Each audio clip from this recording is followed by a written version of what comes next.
আলাইকুম।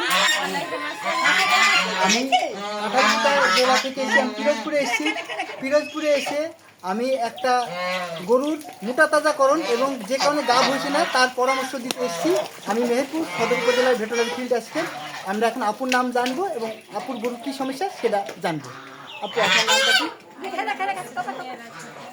আপনার গরুর কী সমস্যা? আমার গরু অনেকদিন বাচ্চা হয়েছে কিন্তু এখনো মানে গাভ হয়নি।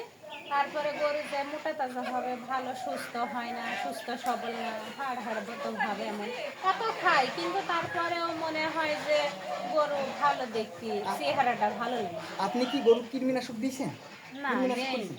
আপনার গরুকে 3 মাস পর পর কৃমিনাশক না দিলে গরুর স্বাস্থ্য কিন্তু অবনতি হবে। এখন কৃমিনাশক এবং ভিটামিন ইনজেকশন দেওয়ার পরে আপনার 3টা খাওয়াতে হয়। একটা হলো আপনার হেপাটলিন, লিভার ভালো হওয়ার জন্য। আর একটা হলো ক্যালসিয়াম, মানে পুষ্টি না থাকলে হাড়ের গঠন না হলে আপনি এই গর্ভধারণ করে না, এই জন্যে। এবং আরেকটা হলো আপনার জিঙ্ক।